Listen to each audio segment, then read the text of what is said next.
Camera is not focusing. Focus on me. Focus on me. There we go. Hello. Okay.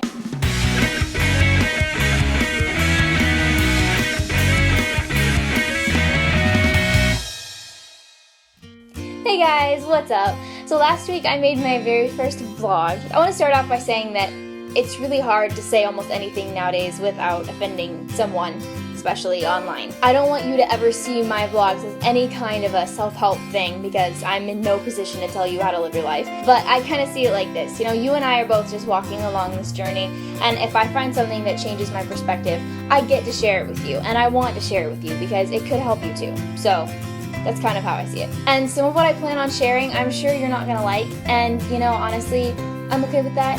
So whether you agree with stuff I say or not, at least you can just agree that my heart is in the right place in sharing it with you. I grew up in a musical house. My dad was on the road a lot when I was little, traveling with his band and making a living for our family. I've seen people come to fame, I've seen people lose it. We've all seen people fall when they're put in the limelight. It's happened to successful friends of mine. I've even seen it happen on YouTube. And it's always a similar story. You know, none of us are immune to that. And I think there's an important key that a lot of us miss that I want to talk to you about.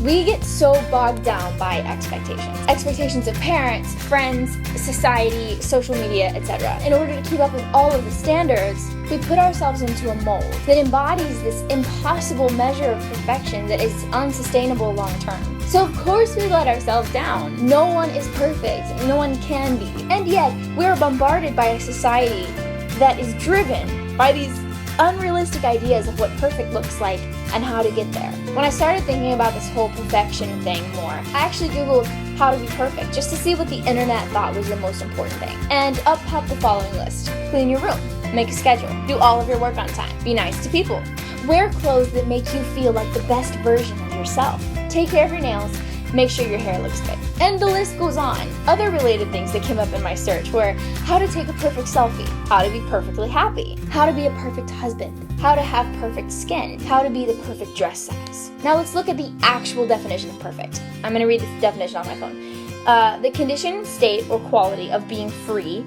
or as free as possible from flaws or defects. An impossibility, something unattainable, something that cannot be reached by humans, flawless,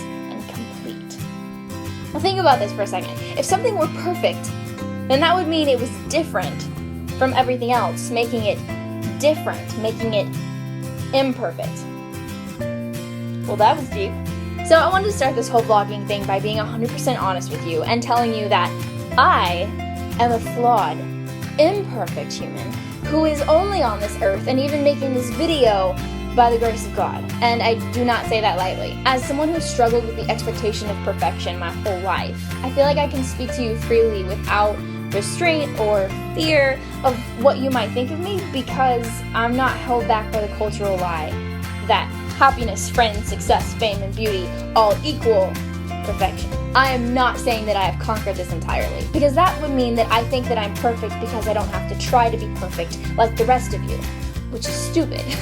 However, what I do know is that perfection in my book does not look like it used to. I had to have cute little outfits, and my calendar had to be perfectly scheduled. I used to have horrible acne, so I spent so much time and money trying to cover it up and fix it because no one would want to hang out with me if I was breaking out. My room had clothes all over it. I felt out of control. I was a straight A student in school in everything but math. Math, to this day, we're not friends. I seriously did not understand it, and I didn't understand the importance of learning it. And I actually felt genuinely stupid for it, and I couldn't tell anyone that because their perception of me might change. So I sacrificed my values on the altar of the appearance of perfection, and actually cheated my way through Algebra 2. It's not something I'm proud of, however, I was caught on the final, so I paid my dues.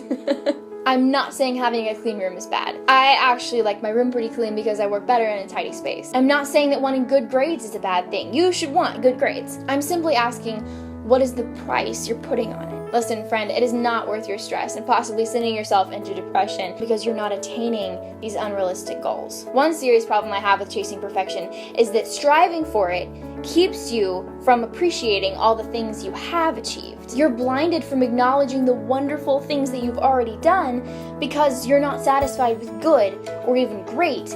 You want perfect. Honest moment, I've struggled with depression for a lot of my life. It took me a long time to even admit that to anyone because of how much the idea of perfection screwed me over. This vlog isn't about depression, but on that note, I think we're tempted that if we do more, we will feel less insecure, less afraid, less anxious, less depressed, when really this is the worst possible ideology to adopt. I remember going through a time when I thought I would be my happiest if I could meet with as many people as I could in a week to hang out or have coffee or whatever. So like 4 to 5 times a week. That's almost every day. For some of you, that's like totally normal. And for the rest of you, you're like, oh my gosh, you're insane. I realized after about a month of going that hard that it was detrimental to my sanity, first of all, and I ended up feeling even more depressed than ever. I couldn't reach this unrealistic goal that I had set for myself. Perfection is one thing, striving for excellence is another entirely. If we strive for excellence while acknowledging our humanity, we're less likely to plummet into depression if things don't turn out like we originally planned. If you're confused about anything I've said so far, I want you to walk away with this burden-lightening truth that you, my friend, are not perfect. I'm sorry to break it to you, but I hope that it is some of the best news you'll ever hear, because the tagline to this phrase is, you don't have to be. Culture's idea of perfection is overrated. It is not worth having your joy, your time, your sanity, your brain space stolen from you at the straining attempt to reach perfection. I just wanted to let you off the hook for a second, because culture won't. To the world, you will never be smart enough. You'll never be thin enough, pretty enough, strong enough, be a good enough mom or dad, never be a good enough young adult. You will never have the right priorities or be cool enough to meet the unrealistic expectations of perfection. That's a mouthful. Unrealistic expectations of perfection according to the world. But here's the good news. Your value doesn't decrease based on someone's inability to see your worth. You are amazing, with all your flaws and imperfections. Whether you're a size 14 or a size 2. Whether you're the coolest kid on the block or the kid in the corner. Fill in the blank. You are unique, and there's no one like you. I would take that over being fake any day. I hope that something I've said challenges you or resonates with something in your heart, and if it does, please leave a comment down in the comment section. Anything you want to hear about or questions you want to ask, comment down below. Hope you have an awesome rest of your week, and I'll see you next time. Alright, bye guys, we out!